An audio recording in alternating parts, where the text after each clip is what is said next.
കർത്താവായ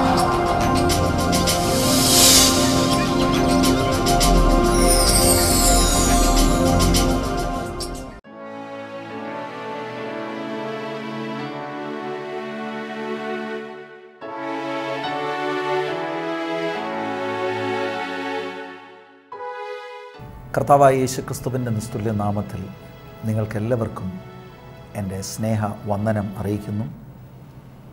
വചനജാലകമെന്ന ഈ പ്രോഗ്രാമിലേക്ക് നിങ്ങൾക്കെല്ലാവർക്കും സ്വാഗതം. കഴിഞ്ഞ 3 എപ്പിസോഡുകളായി ക്രിസ്തീയ കുടുംബത്തെക്കുറിച്ച് നമ്മൾ ചിന്തിച്ചുകൊണ്ടിരിക്കുകയാണ്. ഈ 4ാമത്തെ എപ്പിസോഡിലും അതിനോടുള്ള ബന്ധത്തിൽ തന്നെ ചിന്തിക്കുവാനായി കർത്താവിൻ്റെ കൃപയിൽ ഞാൻ ശരണപ്പെടുകയാണ്. എന്നോടൊപ്പം സ്റ്റുഡിയോയിൽ കർത്താവിൻ്റെ ദാസൻ ബ്രദർ സാജു ജോൺ മാത്യു ഉണ്ട്.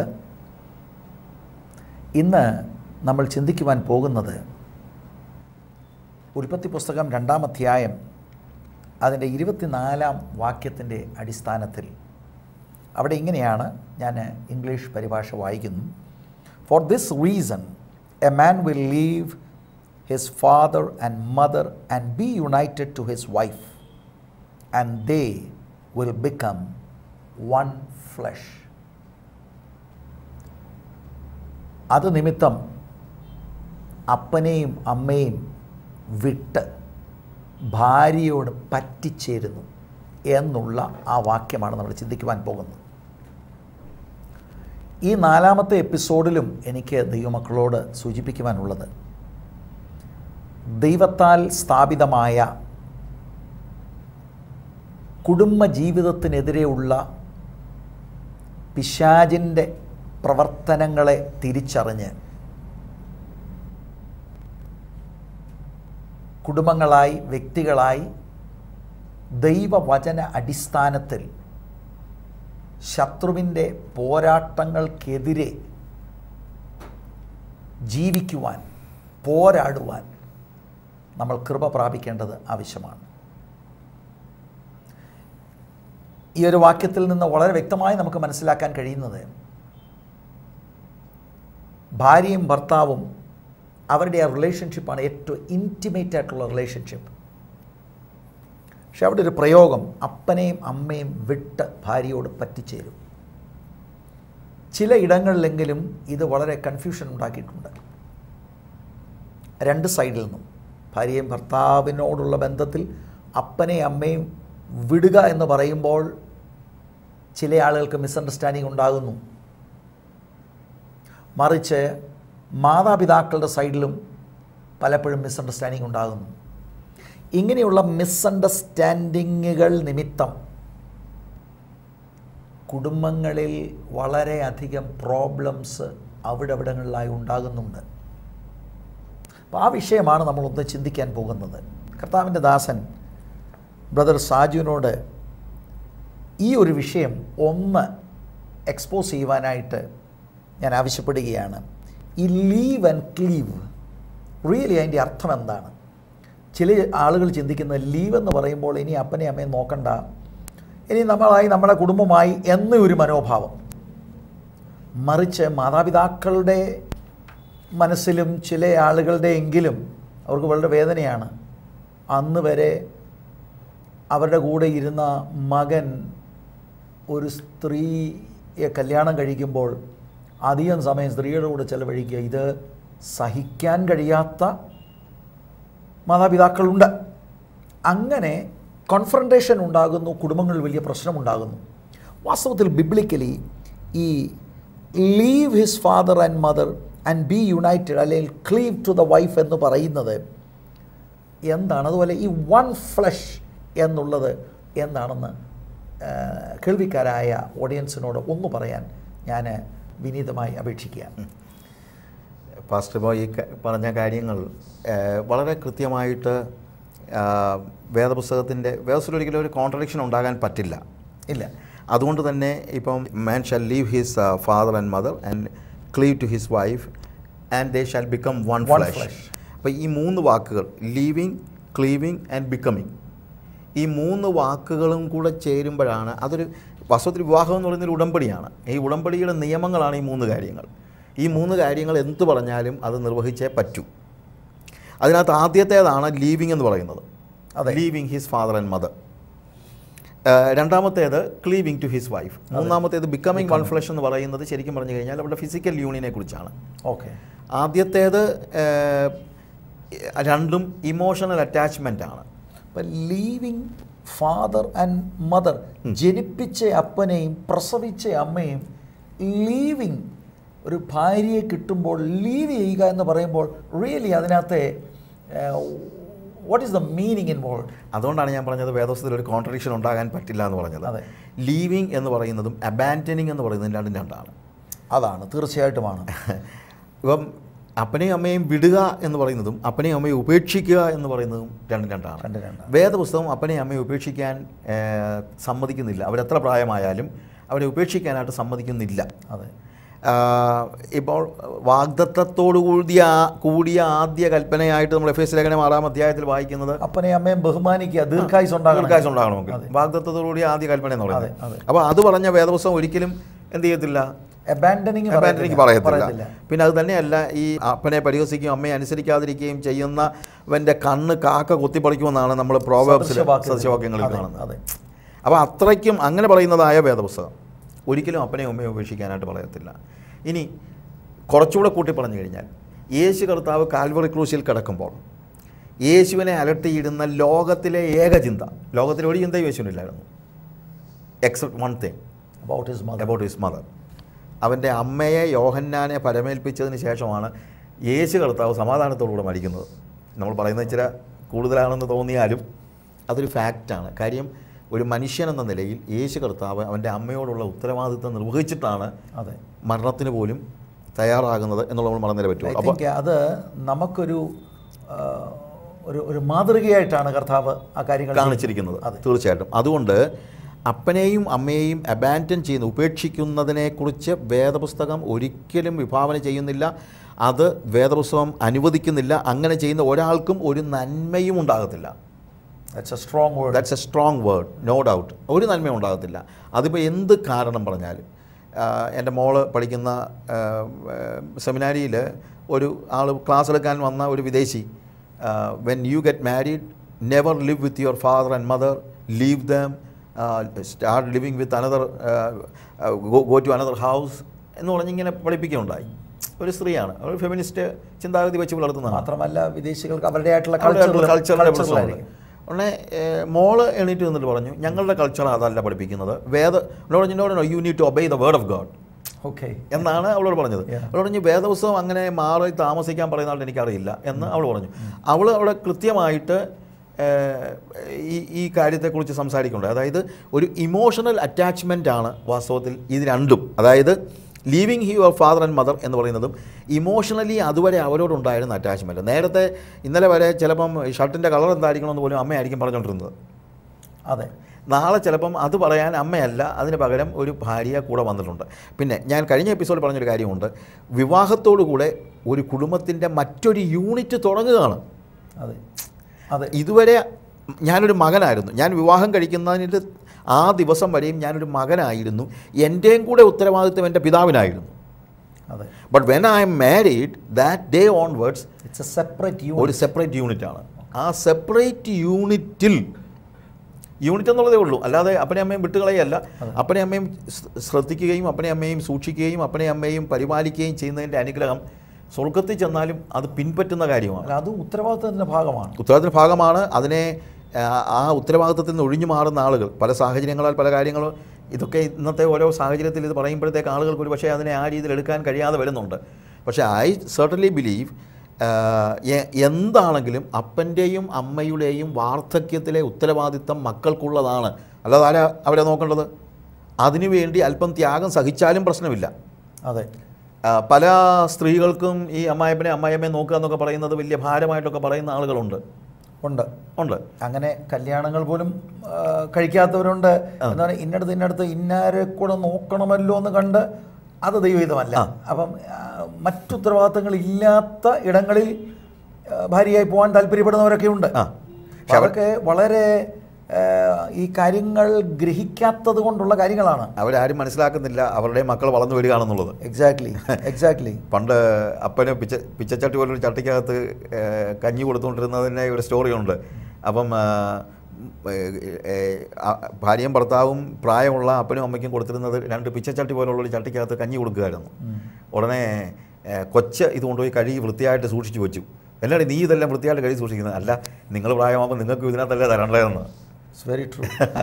അപ്പോൾ അത് മറക്കാതിരിക്കുന്നത് നല്ലതാണ്. പിന്നെ ദൈവത്തിൻ്റെ സന്നിധിയിലും ഒരു കാരണവശാലും ഈ ഒരു കാര്യം ദൈവം സമ്മതിക്കുന്നില്ല. അതുകൊണ്ട് അപ്പനെയും അമ്മയും നോക്കുക എന്നുള്ളത് പറയുന്നത് തീർച്ചയായും ലീവ് എന്നവിടെ ഉദ്ദേശിക്കുന്നത് ഇമോഷണൽ അറ്റാച്ച്മെൻറ്റ്.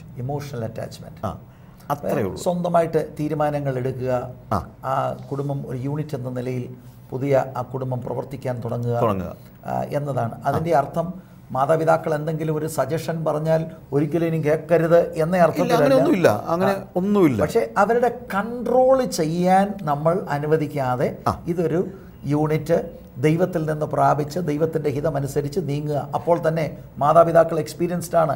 അവരോട് അറിയാൻ വയ്യാത്ത കാര്യങ്ങൾ ചോദിച്ച് അത് ആ ഒരു ആലോചന പ്രാപിക്കുന്നതിലൊന്നും വേദപുസ്തകം തെറ്റല്ല. വേദപുസ്തകം തന്നെയല്ല, അത് കുറച്ച് കഴിയുമ്പോൾ നമ്മളെല്ലാം മനസ്സിലാക്കും. ഇപ്പം ചെറിയ പ്രായത്തിൽ നമുക്ക് എല്ലാത്തിനും let me ask my mummy, let me ask my father എന്നൊക്കെ ആയിരിക്കും പിള്ളേർ പറയുന്നത്. കുറച്ച് കഴിയുമ്പോഴത്തേക്ക് let me tell you mummy എന്ന് പറയാൻ തുടങ്ങും, ഞാൻ പറയട്ടെ എന്ന് പറയാൻ തുടങ്ങും. ഒടുവിൽ അമ്മയൊക്കെ മരിച്ച് അപ്പനൊക്കെ മരിച്ചു കഴിയുമ്പോഴാണ് ഇതൊന്ന് ചോദിക്കാൻ അപ്പച്ചനുണ്ടായിരുന്നെങ്കിൽ എന്ന് പറയുന്ന ഒരു അവസ്ഥയിലേക്ക് അവർ തീർച്ചയായിട്ടും വരും. ഇനി അവരുടെ എക്സ്പീരിയൻസ് നമുക്ക് ഒരിക്കലും ഇല്ല. എക്സ്പീരിയൻസ് ആണ് ഏറ്റവും വലിയ മാസ്റ്റർ എന്ന് പറയുന്നത്, പഠിപ്പിക്കുന്ന അധ്യാപകൻ എന്ന് പറയുന്നത്. പിന്നെ ഈ ഇമോഷണൽ അറ്റാച്ച്മെൻറ്റ് ഭർത്താവിന് മാത്രമല്ല ഭാര്യയ്ക്കും അതുപോലെ ആവശ്യമാണ്. ഭാര്യയെയും അപ്പനെയും അമ്മയെയും വിടേണ്ടത് ഭർത്താവ് മാത്രമല്ല, ഭാര്യയെയും വിടണം. പ്രത്യേകിച്ചും ഓറിയൻ്റൽ നമ്മുടെ ഈ പൗരസ്ത്യമായ പശ്ചാത്തലത്തിൽ നമ്മുടെ ഒരു ഇതെന്ന് പറയുന്നത് normally once a girl is getting married she is going to the husband's house. അത് തന്നെയല്ല, ആ ഭവനമാണ് പിന്നീട് അവളുടെ ഭവനം. ഇമോഷണലി ജനിച്ചു വളർന്ന ആ ഭവനം വിടണം. ഓറിയൻ്റൽ പശ്ചാത്തലത്തിൽ ശരിക്കും പറഞ്ഞു കഴിഞ്ഞാൽ അതാണ് കൂടുതൽ ആപ്ലിക്കബിൾ ആയിട്ടുള്ള ഒരു കാര്യം. പിന്നീട് അവളുടെ മാതാപിതാക്കൾ എന്ന് പറയുന്നത് ഭർത്താവിൻ്റെ മാതാപിതാക്കളാണ്. ആ രീതിയിൽ അവരോട് സ്നേഹപൂർവ്വം ഇടപെടുകയാണെങ്കിൽ പിന്നെ മാതാപിതാക്കളോടും പറഞ്ഞാലേ പറ്റുള്ളൂ. മാതാപിതാക്കളും ഒരു കാരണവശാലും ഒരു സെപ്പറേറ്റ് യൂണിറ്റ്. ഞാനിപ്പം കൗൺസിലിങ്ങിൽ ഈ മാതാപിതാക്കളോട് പലപ്പോഴും പറയാറുള്ള ഒരു കാര്യമുണ്ട്. ഈ വിവാഹത്തിന് മുമ്പ് വരുന്ന സമയത്തൊക്കെ ഞാൻ പറഞ്ഞു, once your children are getting married leave dum.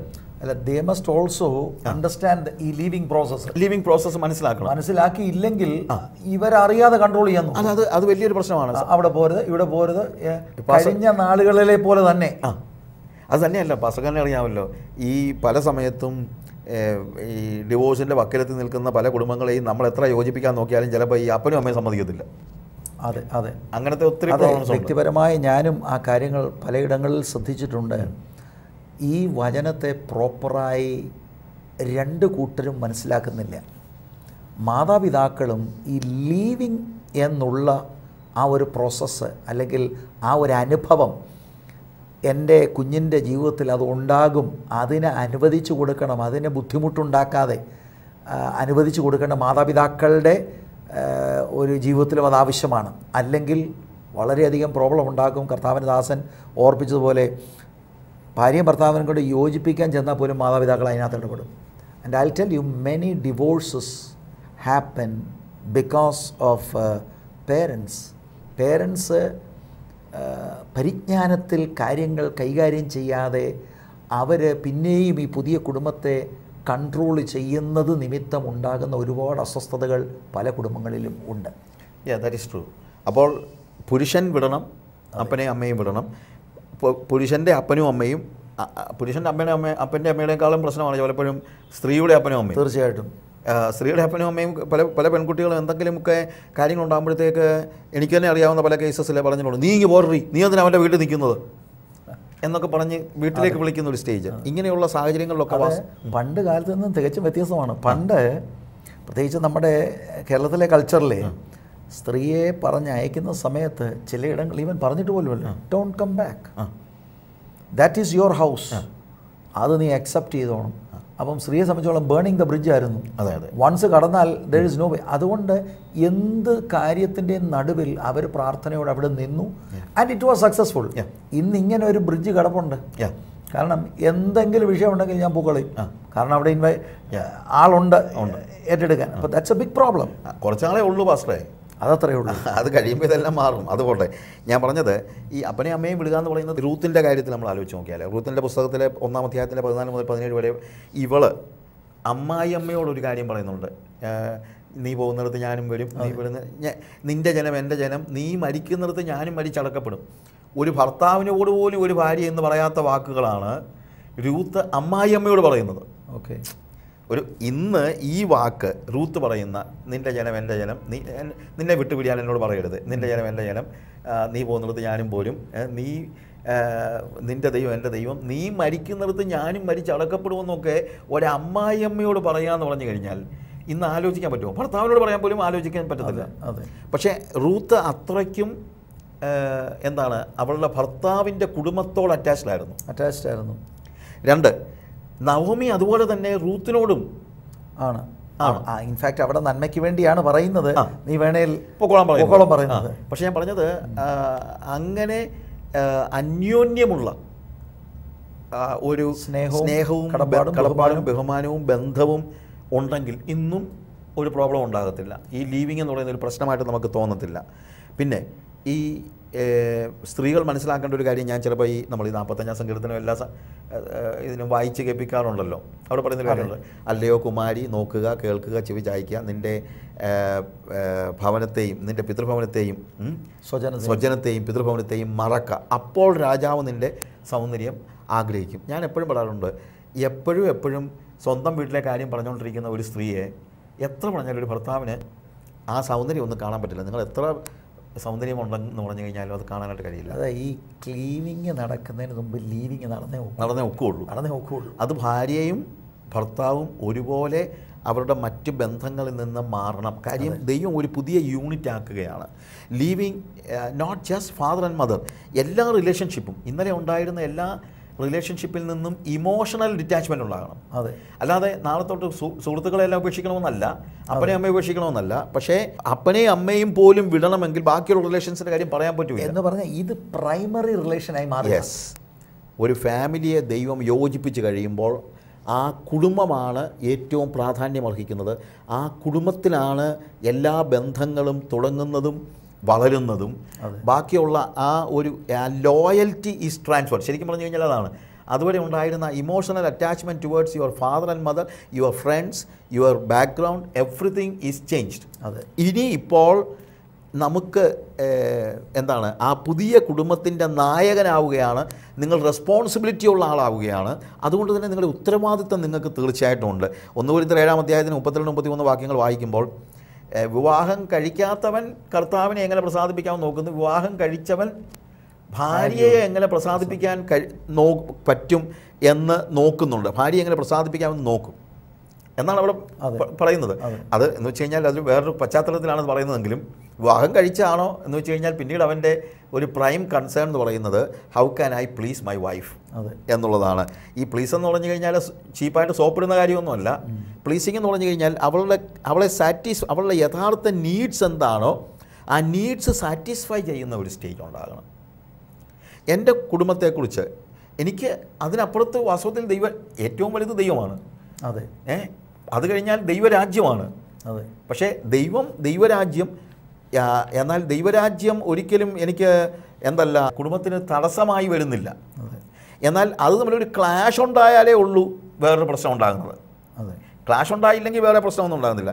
ഒരു ക്ലാഷ് ഉണ്ടാവുകയാണെങ്കിൽ ഞാൻ നിൽക്കുന്നത് ശരിക്കും ദൈവത്തോടു കൂടെ ആയിരിക്കും എന്നുള്ളത് നമ്മൾ മറന്നു പോകരുത്. അപ്പോൾ മൂന്നാമത്തെ കാര്യം, അല്ലെങ്കിൽ ആദ്യത്തെ കാര്യം എന്ന് പറയുന്നത് ലീവിങ്. രണ്ടാമത്തേത് ക്ലീവിങ് ആണ്. ക്ലീവിങ് എന്ന് പറയുന്നത് ഉടമ്പടിയുടെ 2ാമത്തെ ചട്ടമാണ്. നമ്മൾ പുതിയ നിയമത്തിലാണെങ്കിലും മത്തായിയുടെ സുവിശേഷം 19-ാം അധ്യായം 6-ാം വാക്യത്തിലും ഒക്കെ നമ്മൾ 2-3 സ്ഥലങ്ങളിലായിട്ട് നമ്മൾ ഇത് പുതിയ നിയമത്തിൽ ഉദ്ധരിച്ച് കാണുന്നുണ്ട്. മർക്കോസിലും മത്തായിലും എല്ലാം ഇത് ഉദ്ധരിച്ച് കാണുന്നുണ്ട്. അവിടെ ഈ ക്ലീവിങ് എന്ന് പറയുമ്പോൾ യോജിപ്പിക്കുന്നതാണ്. അത് നമ്മളിപ്പോൾ മത്തായിയുടെ സുവിശേഷം 19-ാം അധ്യായം 6-ാം വാക്യം, ആകയാൽ ദൈവം യോജിപ്പിച്ചതിനെ മനുഷ്യൻ വേർപിരിക്കരുത്. അപ്പോൾ ഭാര്യയെയും ഭർത്താവിനെയും ദൈവമാണ് യോജിപ്പിച്ചിരിക്കുന്നത്. ഈ യോജിപ്പിച്ചിരിക്കുന്നത് എന്ന് പറയുമ്പോൾ ആ യോജിപ്പിച്ചിരിക്കുന്നതെന്ന് പറയുന്ന വാക്ക് ഒരു പരിധി വരെ ബൗണ്ട് ബൈ കോഡ്സ് എന്ന് പറയാം വേണമെങ്കിൽ, അല്ലെങ്കിൽ വെൽഡഡ് ടുഗദർ എന്ന് വേണമെങ്കിൽ പറയാം. ഒരിക്കലും പിരിയാൻ കഴിയാത്തതുപോലെ ഗ്ലൂ കൊണ്ട് പറ്റി ചേർന്നിരിക്കുകയാണ്. അതിന് ചിലരുടെ അഭിപ്രായത്തിൽ ഈ രണ്ട് പേപ്പർ എടുത്ത് സ്ട്രോങ് ഗ്ലൂ കൊണ്ട് അതിനെ ഒട്ടിച്ചാൽ ഇനി വേർപിരിക്കാൻ ഒക്കത്തില്ല, ഒരിക്കലും പറ്റത്തില്ല. വേർപിരിക്കാൻ കീറിപ്പോവും. അതുപോലത്തെ ക്ലോസ്നെസ്. അതെ, ഈ അവരുടെ രണ്ട് പേഴ്സണാലിറ്റീസ് രണ്ടും കൂടെ, പേഴ്സണാലിറ്റി മാറുന്നില്ല എന്ന് പറഞ്ഞു കഴിഞ്ഞാലും അവരൊരു കളക്റ്റീവ് പേഴ്സണാലിറ്റിയിലേക്ക് വരികയാണ് ശരിക്കും പറഞ്ഞു കഴിഞ്ഞാൽ. അപ്പോൾ ഇതിനിടയ്ക്ക് ഈ വെൽഡഡ് ടുഗദർ എന്ന് പറയുമ്പോൾ ഞാനൊരു സ്റ്റോറി അതിനെക്കുറിച്ച് പറയാറുണ്ട്. ഒരു പ്രായമായ 50 വർഷം ഒരുമിച്ച് താമസിച്ച ഒരു ഹസ്ബൻഡ് ആൻഡ് വൈഫ്. അപ്പം അവരുടെ മക്കളും കൊച്ചുമക്കളും എല്ലാം കൂടെ ചേർന്ന് 50ാമത്തെ വിവാഹ വാർഷികത്തിന് ഒരു വലിയ പാർട്ടിയൊക്കെ നടത്തിയപ്പോഴത്തേക്ക് ഈ മക്കൾ ചോദിച്ചു, മക്കളൊക്കെ കല്യാണം കഴിച്ച് തുടങ്ങിയതേ കല്യാണം കഴിച്ചത്രേ ആയുള്ളൂ, പപ്പായും മമ്മിയും അല്ലെങ്കിൽ കല്യാണം കഴിച്ച് പപ്പായും മമ്മിയും എന്തുകൊണ്ടാണ് ഈ 50 വർഷമായിട്ട് ഇത്രയും സുഖമായിട്ട് ജീവിക്കാനുള്ള കാര്യം? നിങ്ങൾ തമ്മിൽ ഒരു പ്രശ്നവും ഞങ്ങൾ ഒരിക്കലും കണ്ടിട്ടില്ല, ഞങ്ങളാണെങ്കിൽ തുടങ്ങിയപ്പോൾ തൊട്ട് പ്രശ്നമാണ്, ഇതെന്തുകൊണ്ടാണ് സംഭവിച്ചത്? കാരണം ഇദ്ദേഹം ഒരു തമാശ പറഞ്ഞു, മോനെ എൻ്റെ സമയത്ത് ഈ കല്യാണക്കുള്ളിൽ ഓഫ്സെറ്റ് ഒന്നുമില്ല, ഈ അക്ഷരങ്ങൾ പെറുക്കി വെക്കുകയാണ്. അപ്പോൾ മാരേജ് എന്ന് ടൈപ്പ് ചെയ്ത കൂട്ടത്തിൽ MARRIAGE എന്നുള്ളതിനകത്ത് ഐ ഇല്ലാതെ ആണ് അടിച്ചു വന്നത്. മാരേജ് എന്നുള്ളതിനകത്ത് ഐ ഇല്ലാതെയാണ് അടിച്ചു വന്നത്. അപ്പം പ്രസ്സുകാർ പറഞ്ഞു ഞങ്ങൾ വേറെ അടിച്ചു തരാമെന്നൊക്കെ പറഞ്ഞു. ഞാൻ പറഞ്ഞു ഇനി അതിന് വേറെ അടിക്കുകയൊന്നും വേണ്ട, ഞാൻ എൻ്റെ കുടുംബജീവിതത്തിൽ ഐ ഇല്ലാതെ അങ്ങ് ജീവിച്ചോളാമെന്ന് പറഞ്ഞു. അങ്ങനെ ഐ ഇല്ലാതെ ജീവിച്ചതാണ് ഞങ്ങളുടെ കുടുംബത്തിൻ്റെ സീക്രട്ട് എന്ന് ഇദ്ദേഹം പറയുകയുണ്ടായി. ശരിക്കും പറഞ്ഞു കഴിഞ്ഞാൽ നമ്മളുടെ ഈ ഒരു ഭാര്യയുടെയും ഭർത്താവിൻ്റെയും ഐ ഇല്ലാതാവുകയാണ്. ഐ എന്ന് പറയുന്നത് ഇവൻ വാസ്തവത്തിൽ ഈ പ്രശ്നങ്ങളെല്ലാം ഉണ്ടാകുന്നതാണ്. വാട്ട് ഐ സെഡ് എന്ന് പറയുമ്പോഴാണ് ഞാൻ പറഞ്ഞത്, നീ പറഞ്ഞത്, what I want to do, what I like. ഇത് ഐ എന്ന വാക്കാണ് വാസ്തവത്തിൽ കുടുംബത്തിൽ പ്രശ്നം ഉണ്ടാകുന്നത്. അതില്ലാതെ വരുന്നതാണ് ഈ സെൽഫ് ഡിനയൽ ഉണ്ടെങ്കിൽ ഗ്ലൂ പറ്റിയ ആയിപ്പോവും. സെൽഫ് ഡിനയൽ എന്ന് പറയുമ്പോൾ ഞാൻ സാധാരണ പറയും ഐ എന്ന് പറയുന്നത് ഇപ്പോൾ ഈ ഒരു സ്റ്റേജിലാണെങ്കിൽ ഇതിപ്പോൾ ഐ ആണല്ലോ, ദിസ് ഇസ് ഐ. ഇതിനെ കട്ട് ചെയ്യുമ്പോഴാണ് ഒരു ക്രോസ് ഉണ്ടാകുന്നത്. അതെ, okay. Self denial is caring the cross. അതാണ് വാസ്തവത്തിൽ കുടുംബജീവിതത്തിലാണെങ്കിലും സഭാജീവിതത്തിലാണെങ്കിലും എവിടെയാണെങ്കിലും ഏത് ജീവിതത്തിലാണെങ്കിലും ശരിക്കും പറഞ്ഞു കഴിഞ്ഞാൽ ഈ ഐ ഇല്ലാത്ത ഒരു ജീവിതമാണെങ്കിൽ ഒരു പ്രോബ്ലം ഉണ്ടാകുന്നില്ല. കുടുംബജീവിതത്തിൽ പ്രത്യേകിച്ചും ദൈവം നമ്മളെ യോജിപ്പിച്ച് കഴിയുമ്പോൾ നമ്മൾ ഒരു കർത്താവ് തന്നെ പറഞ്ഞൊരു വാചകമുണ്ട്, ഒരു ഭവനം തന്നിൽ തന്നെ ഛിദ്രിച്ചാൽ നിലനിൽപ്പില്ല. അതുകൊണ്ട് നമ്മുടെ കുടുംബത്തിലെ ഇഷ്ടങ്ങളുടെയും ആശയങ്ങളുടെയും എല്ലാം ഒരു ഐക്യത അത്യാവശ്യമാണ്. അത് സ്വാഭാവികമായിട്ട് അങ്ങ് ഉണ്ടാകത്തൊന്നുമില്ല. ഞാനും എൻ്റെ ഭാര്യയും കൂടെ കയ്യിൽ പിടിച്ച്, അല്ലെങ്കിൽ പാസ്റ്റർ ഞങ്ങളുടെ കൈ പിടിപ്പിച്ചതായ സമയത്ത്, അതാണല്ലോ ഞങ്ങളുടെ ഫസ്റ്റ് ടച്ച് എന്ന് പറയുന്നത്. അതാണ് ഞാൻ എൻ്റെ ഭാര്യയെ ആദ്യം സ്പർശിക്കുന്നത് വിവാഹത്തിൻ്റെ ദിവസം ഈ കൈ പിടിച്ച് തന്ന സമയത്താണ്. ആ ഒരൊറ്റ സമയം കൊണ്ട് ഇത് അങ്ങ് ഉരുകിച്ചേർന്നൊന്നുമില്ല. പക്ഷേ ഞങ്ങൾക്കൊരു ബോധ്യമുണ്ട്, ഇമോഷണൽ. അതുകൊണ്ടാണ് ഞാൻ പറഞ്ഞത് ഇത് ഒരു ബോധപൂർവമായിട്ട്. അതുകൊണ്ട് അവൻ അപ്പനെയും അമ്മയെയും വിട്ട് ഭാര്യയോട് പറ്റിച്ചേരും. ആ ഇമോഷണലി ഞങ്ങൾ ഒന്നാകുന്നതായ ഒരു സ്റ്റേജ്, അത് എല്ലാം തമ്മിൽ ആശയപരമായിട്ടെല്ലാം യോജിച്ചിട്ടൊന്നുമല്ല. ഇപ്പം നമ്മൾ ഈ സാധാരണ ഇതിനകത്ത് സ്റ്റഡീസിനകത്ത് പറയാറുണ്ട്, ഈ മൊട്ടത്തോട് നമ്മൾ പൊട്ടിക്കുകയാണെങ്കിൽ ഹിൽസ് ആൻഡ് വാലീസ് പോലെയാണല്ലോ ഇരിക്കുന്നത്. ആ ഹിൽസും കൂടെ യോജിപ്പിക്കാൻ നോക്കിക്കഴിഞ്ഞാൽ ഒരിക്കലും ഇത് യോജിക്കത്തില്ല. എന്നാൽ ഹിൽസ് വാലിയിലോട്ട് ചെന്ന് കയറുകയാണെങ്കിൽ അത് യോജിക്കും. എന്നതുപോലെ എൻ്റെ ഭാര്യയും ഞാനും നേരെ വിപരീതമായ ആശയങ്ങളാണ് പല കാര്യങ്ങളിലും. ഭക്ഷണത്തിൻ്റെ രുചിയിൽ പോലും ഒരു പക്ഷേ ഒരാൾക്ക് മുട്ടയുടെ വെള്ളം ഇഷ്ടമായിരിക്കും, മറ്റൊരാൾക്ക് ചുവന്നതായിരിക്കും ഇഷ്ടം. അങ്ങനെ ആകുമ്പോഴത്തേക്ക് കുഴപ്പമില്ലാതെ വീട്ടിൽ രണ്ടും കൂടെ അങ്ങ് ചിലവായിക്കോളുമല്ലോ. ഇതേപോലെ ഒരാൾ ജെറ്റ് ഫാസ്റ്റ് ആയിരിക്കും, ഒരാൾ ഡാം സ്ലോ ആയിരിക്കും. ഇത് ഇസ് ക്വൈറ്റ് നാച്ചുറൽ. അപ്പോൾ അങ്ങനെ വിപരീതമായ നിലയിലുള്ള കാര്യങ്ങളെപ്പോലും ഒട്ടിക്കുമ്പോൾ കോമ്പീറ്റ് ചെയ്യാനല്ല, കോംപ്ലിമെൻറ്റ് ചെയ്യാനാണ് നോക്കേണ്ടത്. അതെ, നമ്മുടെ ഒരു വലിയ പ്രശ്നം എന്ന് പറഞ്ഞു കഴിഞ്ഞാൽ കോമ്പീറ്റ് ചെയ്യാനായിട്ടാണ് നമ്മൾ നോക്കുന്നത്.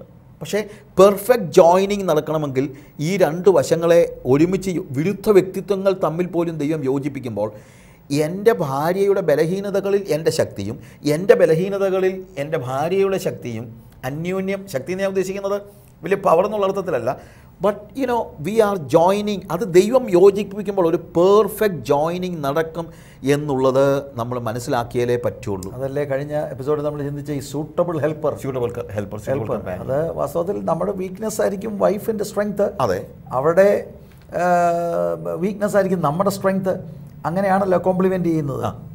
അപ്പോൾ അടുത്തതാണ് വാസ്തവത്തിൽ പറ്റിച്ചേരുക എന്ന് പറയുന്നത്. അത് it says about physical relationship, one flesh ആയിത്തീരുകയാണ്. അപ്പോൾ വിട്ടുപിരിയുക, പറ്റിച്ചേരുക, ഒരു ദേഹമായിത്തീരുക, ഒന്നായിത്തീരുക. അപ്പോൾ ഇതിനകത്തും നമുക്ക് വലിയ ഒരു പ്രത്യേകതയുണ്ട്. അതായത് ഇത് ദൈവത്തിൻ്റെ ഓർഡറാണ്. അതായത് ആ ഓർഡർ തെറ്റിക്കാൻ പാടില്ല. ആ ഓർഡറിൽ ആദ്യത്തേത് ലീവിങ് ആണ്, രണ്ടാമത്തേത് ക്ലീവിങ് ആണ്, പിന്നീടാണ് ബിക്കമിങ്. ഇന്നത്തെ ഏറ്റവും വലിയ പ്രശ്നം ഈ ഓർഡർ മനുഷ്യൻ തെറ്റിക്കാൻ തുടങ്ങി. ലീവിങ്ങും ക്ലീവിങ്ങും ഇല്ലാതെ ബിക്കമിങ് തുടങ്ങി. They started living together.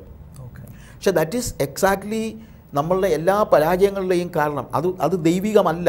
There is no question of physical union before marriage. Before marriage തന്നെയല്ല, ആ ഇമോഷണൽ അറ്റാച്ച്മെൻറ്റ്. അതുകൊണ്ട് ഞാൻ പറഞ്ഞ ഈ ഓർഡർ എന്ന് പറയുന്നത് വിടുക, പറ്റിച്ചേരുക, പിരിയുക, പറ്റിച്ചേരുക, ഒന്നാവുക എന്നുള്ള ഈ ഒരു നിലയിലുള്ള ദൈവം വെച്ചിരിക്കുന്ന ഓർഡർ. ആ ദൈവം വെച്ചിരിക്കുന്ന ഓർഡറിൽ ആ സെക്ഷൽ ഡിസയറൊക്കെ ദൈവം അതുകൊണ്ടാണ് മനുഷ്യന് തന്നിരിക്കുന്നത്. അതുകൊണ്ട് പറ്റിച്ചേരുക എന്ന് പറയുന്നത് ഒരു ആനന്ദത്തിൻ്റെയും ഒരു ആഘോഷത്തിൻ്റെയും ഫിസിക്കൽ യൂണിയൻ ഒരു ഫിസിക്കൽ യൂണിയൻ എന്ന് പറയുന്നത് വിവാഹത്തിനകത്ത് ഭയങ്കര ഒരു സെലിബ്രേഷനാണ് ശരിക്കും. യെസ്, അതിനും നമ്മൾ പ്രാധാന്യം കൊടുക്കാതിരിക്കാൻ പറ്റില്ല. ചിലപ്പോൾ ആളുകൾക്കൊരു ചിന്തയുണ്ട്, അത് അത്ര വലിയ പ്രാധാന്യമല്ല, ബാക്കിയുള്ളതാണ് പ്രധാനം. First Corinthians 7 I think Paul is very clearly. അപ്പോൾ ഈ ഫിസിക്കൽ യൂണിയൻ എന്ന് പറയുന്നത് നമ്മുടെ ഈ പാർട്ട്ണറുമായിട്ടുള്ള ബന്ധത്തിൻ്റെ ഒരു സെലിബ്രേഷൻ ശരിക്കും. അപ്പോൾ ഹൃദയത്തിൻ്റെ ഉള്ളിലെ സ്നേഹത്തിൻ്റെ പുറത്തെ ഒരു വാസ്തവത്തിൽ ഈ ലീവിങ്ങും ക്ലീവിങ്ങും ചെയ്യുമ്പം മാനസികമായും ഇമോഷണലി എല്ലാത്തിലും ആ വണ്ണസ് വരുമ്പോൾ ഇറ്റ്സ് എ സെലിബ്രേഷൻ. ഒരു സെലിബ്രേഷൻ. അതെ. അതുപോലെ എന്താണ്, when I give myself to my wife and my wife gives myself to, അന്യോന്യം സമ്പൂർണ്ണമായിട്ട് ഫിസിക്കൽ യൂണിയൻ ശരിക്കും പറഞ്ഞാൽ അന്യോന്യമുള്ള ആ കൊടുക്കുന്നതിൻ്റെ ഒരു ഫിസിക്കൽ എക്സ്പ്രഷനാണ്. അത് നമ്മൾ ആ perfect unity is expressed in the physical union within marriage. ആ യൂണിറ്റി ശരിക്കും എക്സ്പ്രസ് ചെയ്യപ്പെടുന്നത്. ആൻഡ് ഓൾസോ എൻ്റേതെല്ലാം എൻ്റെ പങ്കാളിക്ക് കൊടുക്കുന്നതിൻ്റെ ഒരു മഹനീയമായ ഒരു അനുഭവമാണ്. അത് കണ്ട് എൻ്റെ പങ്കാളിയുടെ സംതൃപ്തി കണ്ട് ഞാൻ സംതൃപ്തിപ്പെടുകയാണ്. ഒരു ഫിസിക്കൽ യൂണിയനിൽ ശരിക്കും പറഞ്ഞു കഴിഞ്ഞാൽ എൻ്റെ സംതൃപ്തി മാത്രമല്ല വിഷയം, അതെ, എൻ്റെ പാർട്ട്ണറുടെ സംതൃപ്തി കണ്ടിട്ട് എനിക്കുണ്ടാകുന്ന സംതൃപ്തി. അതുകൊണ്ടാണ് ഇത് ഇണയല്ല തുണയാണെന്ന് പറയാനുള്ള കാര്യം. ഒരു ഇണയുടെ പുറകെ പോയി കഴിഞ്ഞാൽ എൻ്റെ സംതൃപ്തി മാത്രമാണ് വിഷയം. അതെ, എന്നെ സാറ്റിസ്ഫൈ ചെയ്യുന്ന ഒരു സ്ത്രീ അല്ലെങ്കിൽ എന്നെ സാറ്റിസ്ഫൈ ചെയ്യുന്ന ഒരു പുരുഷൻ, that can be even outside marriage. പക്ഷേ എൻ്റെ തുണയുടെ സംതൃപ്തി, എൻ്റെ പാർട്ട്ണറുടെ സംതൃപ്തി കണ്ടിട്ട് എനിക്കുണ്ടാകുന്ന സംതൃപ്തി ഫിസിക്കൽ യൂണിയൻ വിതിൻ മാരേജിൽ മാത്രമേ നടക്കത്തുള്ളൂ. ആമേൻ. അതുകൊണ്ട് ലീവിങ്, ക്ലീവിങ്, ബിക്കമിങ് എന്ന് പറയുന്ന വൺ ഫ്ലഷ്, ഭാര്യയോട് ഒരു ദേഹമായി. This is the most intimate relationship on planet Earth. Sure. among human beings. അവർക്ക് മാത്രമേ അത് ഉണ്ടാകുന്നുള്ളൂ. അതെ. പിന്നെ അതൊരിക്കലും it is not outside marriage. It's never outside marriage. ഫോർണിക്കേറ്റേഴ്സിനെ, അഡൾട്ടറേഴ്സിനെയും ദൈവം ജഡ്ജ് ചെയ്യുമെന്ന് ന്യായം വിധിക്കും. Very strong words, very strong. അത് വേറൊരു സബ്ജക്റ്റാണ്, അത് ഭയങ്കരമായിട്ട് ഇത് പറയാനാണ്. പക്ഷേ നമ്മളുടെ ഈ ഒരു കാര്യത്തിൽ നമ്മൾ മനസ്സിലാക്കേണ്ടതാണ്, leaving your father and mother എന്ന് പറയുമ്പോൾ അബാൻഡനിങ് അല്ല. ആൻഡ് ലീവിങ് എന്ന് പറയുമ്പോൾ ഇമോഷണൽ അറ്റാച്ച്മെൻറ്റ് നമുക്ക് പുതിയ യൂണിറ്റിലേക്ക് നമ്മൾ ട്രാൻസ്ഫർ ചെയ്യുകയാണ്. അതിനകത്ത് പഴയ യൂണിറ്റിൽ പെടുന്ന അപ്പനും അമ്മയും വിഷമിച്ചിട്ട് കാര്യമൊന്നുമില്ല. അതിൽ സന്തോഷിക്കാണ്, accept ചെയ്യണം. Because it is God's will. It is God's will. It is God's perfect design. In fact, they should promote it. Yeah, they should promote it. കാര്യം അത് റെസ്പോൺസിബിലിറ്റിയിലേക്ക് കയറുകയാണ്. അതെ. ദൈവത്തിൻ്റെ ഒരു പുതിയ, അല്ലെങ്കിൽ ദൈവം ഇന്നലെ വരെ എൻ്റെ കുടുംബത്തിൻ്റെ ഭാഗം അല്ലെങ്കിൽ എൻ്റെ യൂണിറ്റിൻ്റെ ഭാഗമായിരുന്നു എൻ്റെ മകൻ വേറൊരു യൂണിറ്റ്. അത് ദൈവത്തിന് ഒത്തിരി നന്ദി പറയണം. അതെ, ആ ഉത്തരവാദിത്തത്തിലേക്ക് പ്രവേശിക്കുമ്പോൾ അവർക്ക് വേണ്ടി പ്രാർത്ഥിക്കുക, അവരെ സന്തോഷിക്കുകയും അവരെ സപ്പോർട്ട് ചെയ്യുകയുമാണ് ചെയ്യേണ്ടത്.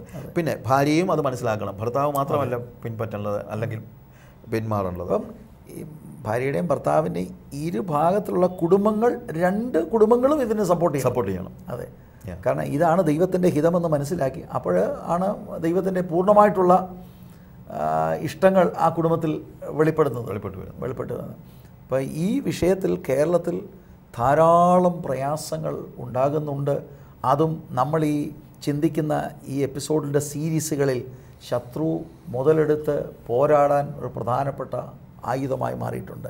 എൻ്റെ പ്രിയ സഹോദരി സഹോദരന്മാരെ, നമ്മൾ ഉൽപ്പത്തി പുസ്തകത്തിൽ നിന്ന് ആദ്യം ദൈവം ഇൻസ്റ്റിറ്റ്യൂട്ട് ചെയ്ത ആ വിവാഹത്തിൽ നിന്നാണ് ഈ എപ്പിസോഡുകളെല്ലാം നമ്മൾ ചിന്തിച്ചുകൊണ്ടിരുന്നത്. ഇവിടെ നമ്മൾ ഇന്ന് ചിന്തിച്ചത് ലീവിങ്, ക്ലീവിങ്, ബിക്കമിങ്. ആ വിഷയം ദൈവമക്കൾക്ക് മനസ്സിലായി എന്ന് ഞാൻ ധരിക്കട്ടെ. പ്രാർത്ഥിക്കാം. ദൈവം ഈ വചനങ്ങളാൽ നിങ്ങളെ അനുഗ്രഹിക്കട്ടെ.